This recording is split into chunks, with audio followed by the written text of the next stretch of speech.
There we are, back again after our talk with Lynn Kreadon. A wonderful hour-long conversation. And I keep thinking of the word juicy.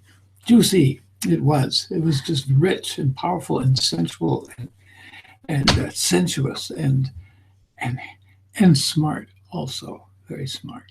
So, and it was a pure joy. And we invite you, if you have watched or if you haven't watched yet, maybe then you will watch the replay afterwards. We invite you to come into this room. The link is posted in Masterminding Integral Aging. And there's a Facebook group, by the way, in case you come over by YouTube. Facebook group Masterminding Integral Aging, and there is the link with which you can come into the live hangout and talk with us, because we like to talk with people. Last week we talked over an hour. There were so interesting conversations going, not just between us two. You know already what we are saying. Oh, here she is, Marjorie. Hey. And today, Hi there. hi there. hello. How are you Glad to today? see you, Marjorie. We are fine. I mean, I can only talk about me, but he hasn't got his earphones on, so he doesn't hear you. Okay. Go on. How are you? I'm good. I was watching the show. So do you tell Very, us? very good show. Very good information as always. Isn't it great? There are so good people around who have so many things to share, which are not trivial, because sometimes you find people who just say, always the same stuff, but that's not. They have all really wisdom, and I love it for that. Right. You're in a breezy place. Yeah, I'm Where is sitting Molly? outside in my gazebo, and we've got a very windy day. I didn't realize it was that windy, but it is beautiful out here, and I thought I'd just come sit out here to do my little conversation here. And Cool. but I don't know if it's going to be too windy or not, but we'll see. Okay. Yeah. So what was the most interesting thing for you? I'm sorry, what? What was the most interesting thing for you in the show? Wow. Just knowing that there's a person out there who's doing this work out in the world, because I think it's really important, you know, for people of a certain age, older people, to be able to get information that they might need. You know, you think you know it all, but you don't. You know, that is interesting, because we did think we knew it all. I know. We really did. Yeah. And Yeah, for about 5 minutes, right? Yeah. How it's hard to explain that. It's actually a natural part of getting older, of growing up. It doesn't happen to everybody. You can be old and dumb too, but but I think we have a special opportunity if we live long enough, and we're not burdened by the cares that occupy our earlier decades, you know, of family and relationship and careers and paying the bills and buying houses and cars and blah blah blah, blah and saving money for college, you know. Then that absolutely changes your life when those pressures fade away. And we're among the first people, thankfully, in the world where large numbers of people live past that period into this new age, where typically, you know, when they started Social Security in the late 30s, they thought everybody'd be dead within 5 years, you know? I'm going to be 100. What are you going to do about that, you know? How are you going to pay for that, huh? But at least it's a whole huge chunk of life that we get to live that nobody else has ever had to live as a whole population. Right. So, wow. So no wonder sexuality is different. Yeah, we're because just we weren't, discovering. Yeah. I guess, Mother Nature didn't think we would still be around at this age Yeah. to Yeah. be able to figure it all out again. We know. Yeah, and it's also because, before people sort of were dead as soon as they were sexually not functional anymore, no? And now the lifespan has so long Yeah. prolonged that we it is incredible, no? Because we didn't know what to do with that. I remember my mother, after my father died, and even before when the children were born, then she didn't want to have sex anymore because and she wouldn't have had another partner anymore. Hey, Lynn, this is great that you are here. I present to you Marjorie. Hi, Hello, Marjorie. Barbara. How are you? I'm good. How are you? I'm good, thank you. I enjoyed the show very much. Oh, I'm so glad. Yeah. Oh, that's great. Yeah. Where are you living? I'm in North Carolina and I'm sitting outside in my gazebo. Oh. I thought it would be really nice to sit out here, but as it turns out, it's very windy.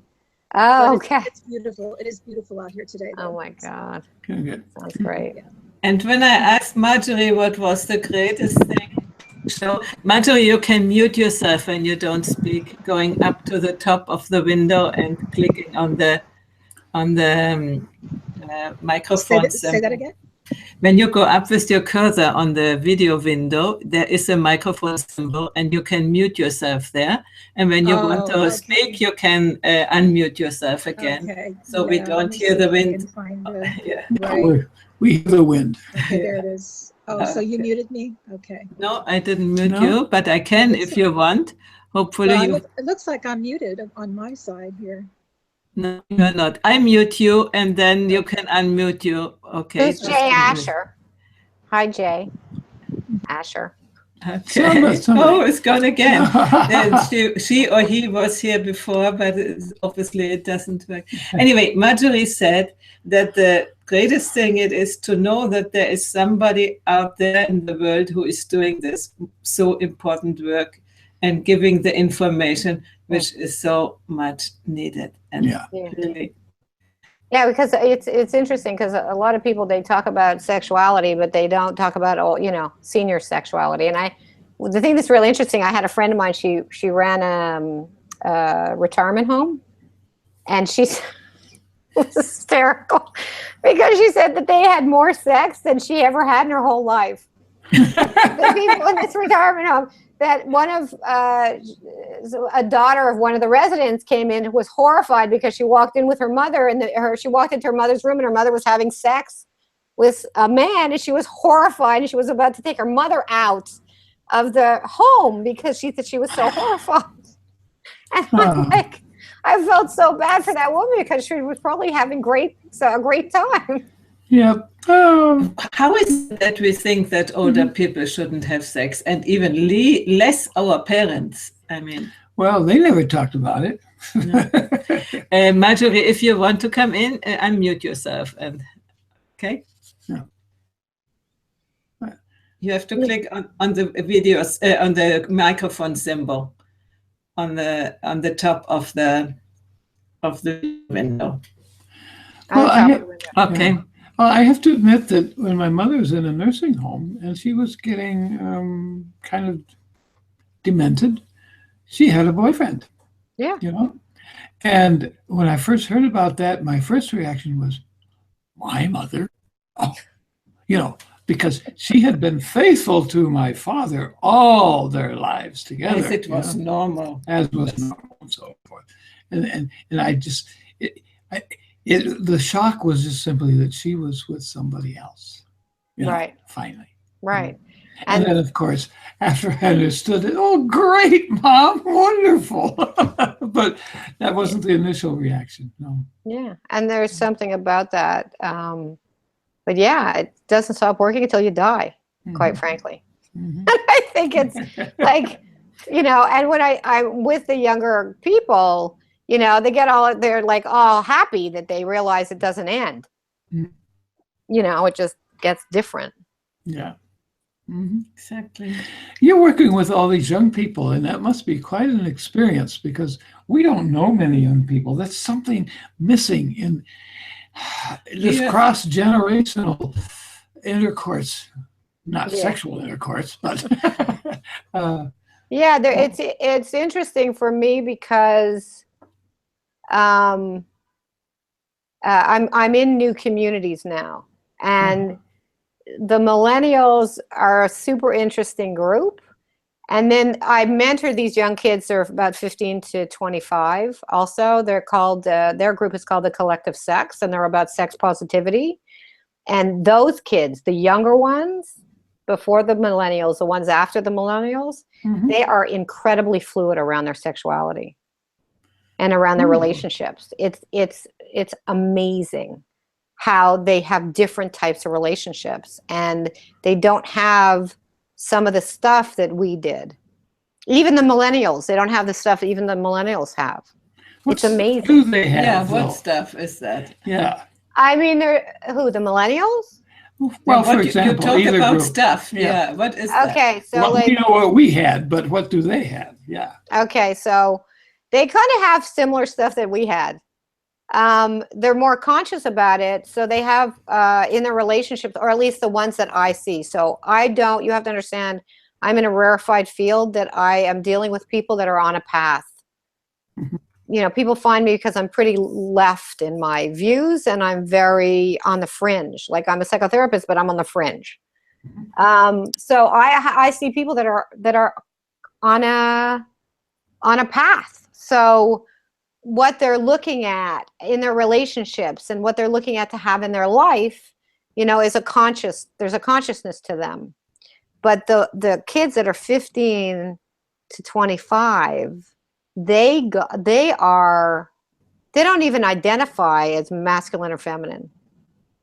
Most of them, whether they're hetero or not, they don't identify in that way.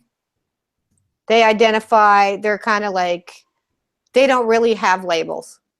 Unless they're trans or something and they need their labels, but they're super fluid in their sexuality and in their relationship style.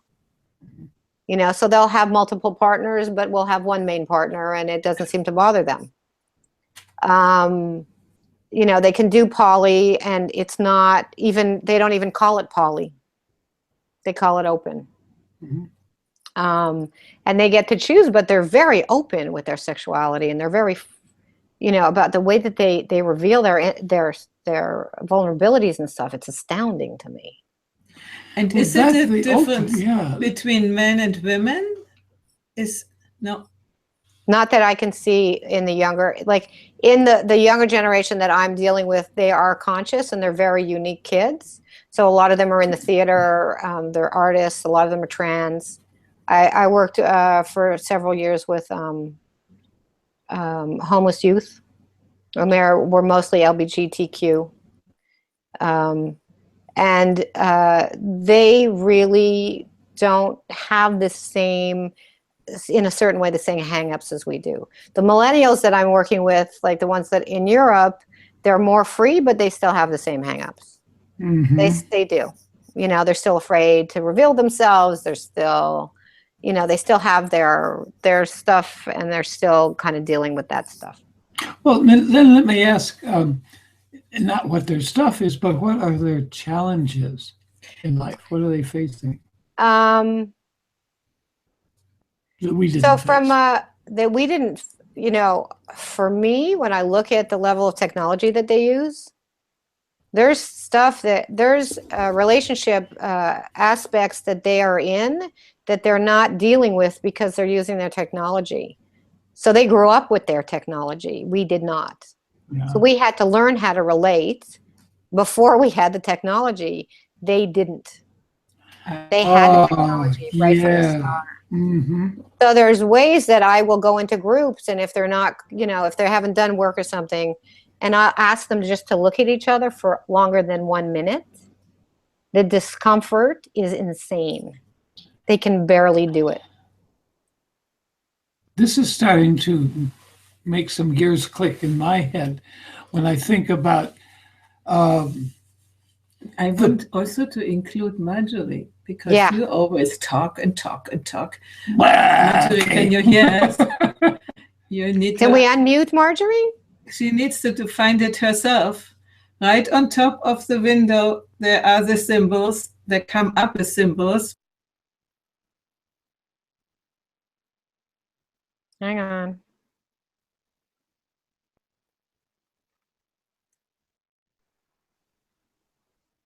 We can only mute her, but not unmute. How's that? Here, Can you hear me? yeah. Oh, there you go. She found it. Okay, Yeah, great. thank you. It was on the bottom.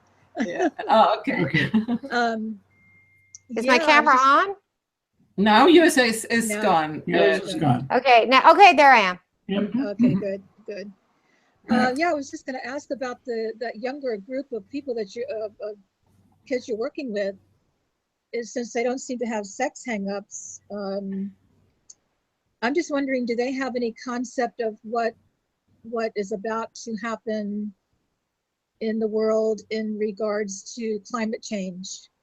They are on it like white on rice. Good, because they're going to need it. These kids, I mean, they are so like they know it and they're on it and they get it. So they're all activists. Good. Right. So one of the groups that I'm with, I'm learning a lot about intersectionality right now. And one of the groups that I'm with, you know, they're for abortion rights and reproductive rights. They're all 20 years old or 19, 20, 21 years old. Mm-hmm. And they're very strong activists and they're doing incredible things. Good. You know, so, yeah, and they're awake. It is their future. Yeah, that's great. Yeah, and they, I mean, Absolutely. and it's incredible what they're accomplishing, and they're so young. You know what I mean? So they look at the economy, and they looked at, you know, they're looking at like they are looking at shared economy. They're not looking at top, bottom, up, down economy. They want shared economy, Wonderful. and they're doing stuff to create that. That's wonderful. So it's quite fantastic. Yeah, actually. because the structures that we have now are not going to be in existence by the time they get, you know, into the old ways are dying out. So all the old institutions and structures are going to be gone, and they're going to be the ones that are going to have to bring in whatever. Well, they're already creating their own structures. They don't like the structures that we have in place. They are not for at all. Yeah. At all. Well, that's good because they're going to be gone. Well, yeah, and they're putting. They've already put stuff in place. Like there's one guy I'm seeing next week. He has this whole company around shared housing, right, and shared living. That he has, you know, he has stuff here in New York. He has stuff in Paris, and he's like building these communities all over. They do not. He's a burner. Like these guys, they don't have the same. They're not from this generation. Like I personally, I mean, I'm going to say this. When I see what's happening, I think our generation has to die out for it to stop. Because when I look at what's going on here, I'm like shocked. Right? And it's old white men from like my generation. I'm going to say. I mean, a little older than me, but like not my parents' generation. My parents are in their 80s. Yeah. They're like me. Yeah. I didn't do so well as a member of that generation either. But well, I'm glad that they're not fearful about it because you know, they could be quite depressed and angry about it because, you know, it depends on how things go, obviously, but it's possible that, you know, they're not going to have it as good as we have it now. I mean, first of all, they're incredibly creative. They are looking at life in such a totally unique way that it's fantastic. It's so fresh. And they're on it, man. But it does not look anything like we know. Yeah. We were talking about Social Security. We're talking about retirement. Those kinds of things are probably not even going to be an option for them. You know, I mean, we don't know. And I'm going to say to you, they're 20 years old, 21 years old. I don't know that they're looking that far ahead, but they don't live the way we live, right? They're not money hungry in the same way. It's not about power for them. It's about connection. So all these kids that I'm dealing with, it's all about connection for these guys. Are and they able making an to get it? impact. Yeah.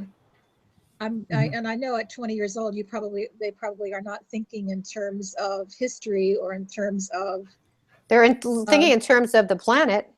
good, because the things that we're worried about are pension, or even having a pension, or like for my Healthcare. children, health, all those kinds of things. They're going to be more concerned about survival, possibly, on the planet. I have to tell you, like, being with them, no, I don't think that they're going to be concerned. They're not concerned about that because they're changing it. They're concerned about the planet, and they're doing a lot around that. Mm-hmm. They're concerned about waste. They're concerned, like, when I go to Europe, you have to buy a bag if you don't bring a bag. Like, they are all over it. Here we are so behind, it's beyond belief. Yeah. In Italy too. Yep. Yeah. We still have the plastic bags everywhere around beneath and the side of the streets, and plastic bottles everywhere, Yeah. So so when I'm in Holland, like, they are so far ahead of us as far as renewable energy and stuff. Like, it's ridiculous. I mean, so these kids get it, and they know how to do it, and they're in this shared economy thing, and they're all like, they went to Burning Man. They're all burners and stuff. So they get how to communally live and how to support each other, and it's amazing. We thought we did back in the 60s, no? Well, and then we became yuppies. Yeah. We went from hippies to yuppies. Yep. So it's like, I lived at Esalen for a while. So, like, it used to be VW vans. When I went back in the early 90s, it was all BMWs. Yeah. So we caved. Yeah. But you did, I wasn't really But we active changed part the world of it. anyway. You did the first step of it. Yeah. Make sure that it is possible.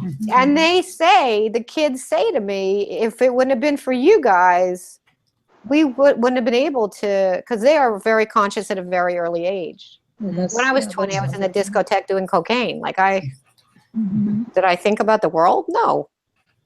So they're very plugged in. Yeah. Well, that's wonderful to hear. Where I'm at in my community, it's here in North Carolina, which is a very backward state in a lot of ways. But not in Asheville. Not in Asheville. That's kind of an anomaly there. But Asheville is not North Carolina. Asheville does not represent North Carolina. I understand that, but all my peeps live in Asheville. You bet. Yeah, all right. But what I'm trying to say to you is that those 20-year-olds that you're working with, they might be on the fringe as well. That they may not be representative of 20-year-olds across the. These kids that I'm working with, they're American, but they're kind of international. Mm-hmm. They're not middle America. No. I'm here in New York. I'm in a blue state. I'm not in the Midwest. So I don't know what's going on there. For me, as far as I was concerned, I was shocked. I didn't know who I was living with. And I'm Canadian. Like, I could go home to my very hot prime minister who's doing good things. So it remains to be seen. And I have to say that I give it over to them, because none of us is getting out alive, and we'll have to see. But I tell them all the time, it's up to them. They're the ones that's going to change the environment. I hope that they go into politics and change things there, because some of them are. Good. That's good. Because and women of color, like, I know 3 women of color, like, they're in their 30s and 40s that are already running, that have already started their campaigns on the state level. Need to learn, I'm thinking that they might need to learn how to integrate with all the rest of the population that is not of their mindset. I'm talking about the women that I'm talking about that are politically active, like the older ones, like in their 40s. It's interesting, they're all Harvard graduates. Yeah. There's a whole group of these women, right, that are highly educated, and they get it, right? So they get politics. They've been in politics for years. They've been in the finance world for years, and they get it. So they're doing very grassroots movement, but they're actually getting momentum. There's a lot of stuff around women's rights. It's incredible what's happening, at least here. I don't know what's happening in the Midwest or in North Carolina, but so that's kind of, What's happening in North Carolina is if you look at what's happening in our government right now, that's what's happening in North Carolina. okay. Yeah. So, Yeah, and I that's- have to say, I'm so sorry. I know you have a bathroom thing, right? Yeah. I'm yeah. sorry. And I get it. And like, No. and I guess what I want to say is like, we can only do what we can do. And, but these kids, I think, I don't know. We'll have to see what happens. I guess I'm thinking in terms of integral is, are these really forward-thinking kids going to be able to accomplish what they need to accomplish? The ones that I know, bring along the rest of them with them. okay, so the ones that I know are very active, and they are garnering a lot of attention, and they generate a lot of interest, and there's a lot of kids in these groups, like a lot. Like I go to these events, and there's hundreds of kids in the room. I'm not talking 2 or 3, you know, so they're very active, you know, so I'm, you know, hopeful. And who knows? I mean, who knows? I mean, he might be gone in 2 weeks because something else might happen. I mean, every day something's happening, but you understand. So yeah, I mean, these kids are fantastic for me. Oh, that's really great. They're I'm really fresh. glad they're there. I know that they're not talking to my family back in Wisconsin, though. No. You know, I talked to the place I grew up in, and those people are so concerned about small personal issues, or if they get a little more advanced, then they go to the right because they think they understand what's wrong. Yeah. Yeah. And so there's a lot of work to be done. They vote. We noticed. Yeah, but what work will you do? This is one of my enigmas. Absolutely. How can you tell people to or inspire people to open their minds and see more the connection, see more what is really going on, and not to be so critical. Yeah. I mean, I have to admit that I am too. I had last summer a big awakening about what reality really is. Before I was a little bit in New Age, positive, think positive, and blah, blah. And then I see the fracking, for instance, and I see how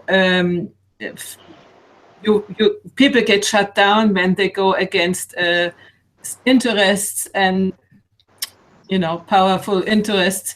And I didn't know the extent of that. I knew that it happens, but when you really get in contact with that and see that, and, I'm still under shock. And then all the elections and these things, they have all added up to my falling into chaos, let's say, emotional. Yeah, and so these kids, interestingly enough, like all the people on the spiritual path, know, like I had one client come in who was 36, has a young child, and she said after the election, all the women were coming in and freaking out because they felt so violated.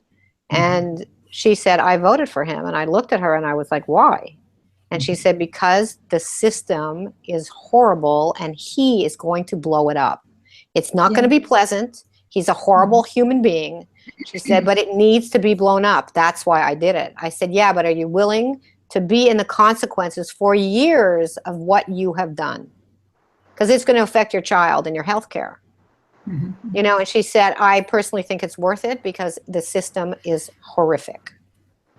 Well, I understand that point of view too. I really do. And he has certainly upset typical politics. There's no getting around that. Both parties are going to be different because of his being there. You know, and I don't know. I mean, I really, you know, from where I'm sitting, I mean, we could, you know, die tomorrow. I mean, things happen so quickly. I can't be in worry of it. I was worried for 2 weeks, and now I'm like okay, what can I do today to affect some change? That's what I'm doing. Yeah. And that's how I have to be. And I also have to say that I'm lucky because I can move back to Canada. Sure. But you know, Canada, all the Western countries are more or less at that point. In a certain way, and we Canadians, for some reason, even when the 2008 thing happened, we were affected in a certain way, but not because we're not like that. They don't go crazy. They go crazy in little pockets, but they don't go insanely crazy like this. Mm-hmm. So I can go back there, or I can come to Holland, which might go crazy. Yeah. Oh, yeah. With Wilders coming in, it's very possible. I see what's happening with Le Pen. You know, could be a thing. Yep. But with that, I do need to leave because I have another call. Okay. But it was nice to talk a little bit yes. off topic. A little broader.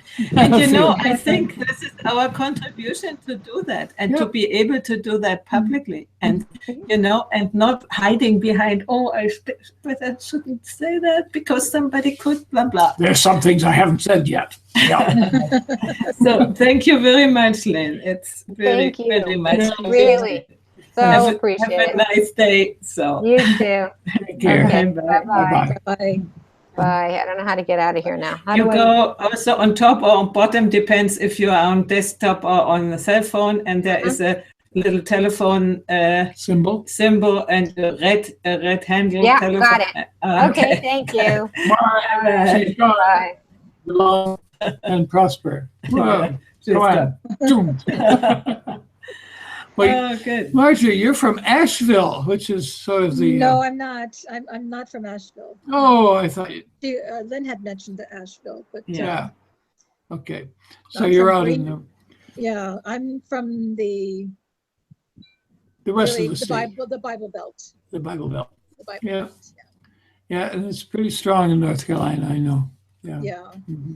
Well, the state government is completely conservative run, you know, and yeah. And so how are you managing then? Do you have enough friends to connect with? I have more friends online than I do here in person, but there's a small group of us here locally, so I do have that. That's good. But we're very much on the fringe of our community here. Hold tight. Yes, hold each other tight. Yeah. We have a strong interfaith community here that sort of like a council of churches, so to speak. But we try to have our input there because that's where you can kind of meet with the various different representatives of the community.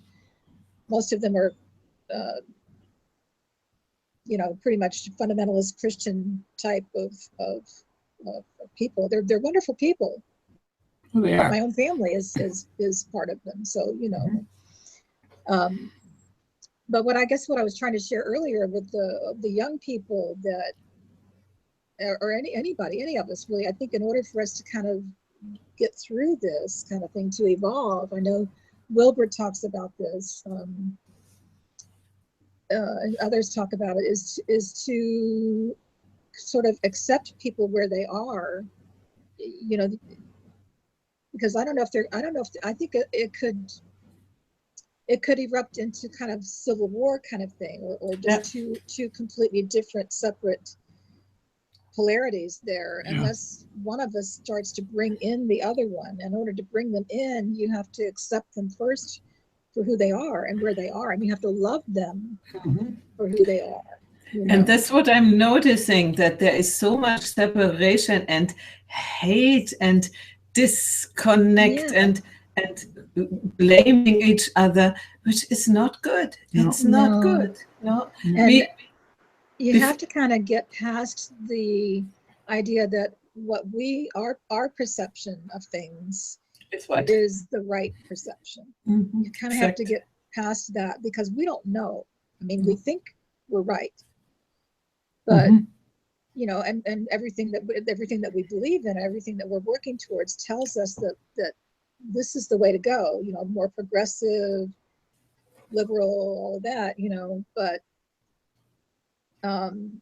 if we're just telling the other side that they're wrong, it's not helpful. You're not going to get anywhere. No. So I don't know. Yeah. That's what I wanted to say before. How can you go into contact and sort of, I don't want to say lead people, but inspire them to open up, instead to say you are wrong and you are stupid and you are I don't know what and I hate you or you are dangerous. Yeah. They might be, but we might be too, So I think if we were in charge, we could be pretty nasty. oh yeah. Yeah. You see it now. You Uh-huh. would We have think been. liberals are liberals, but they are not liberal at all. No, How can they be behave, just as not they, but some of intolerant. them, very intolerant. not you and me, but no, yeah, but So, but it is Well, just human. in my family, what we do, because my son and daughter-in-law with the grandchildren live just about 20 minutes down the road, and they're very much conservative. They voted for Trump. They're all they're celebrating their victory now. They're just all, I don't know what they're thinking right now, because things are changing so quickly that even they must start to realize that, hey, things are not looking good, with Trump. But basically what we try to do is just to try to agree to disagree.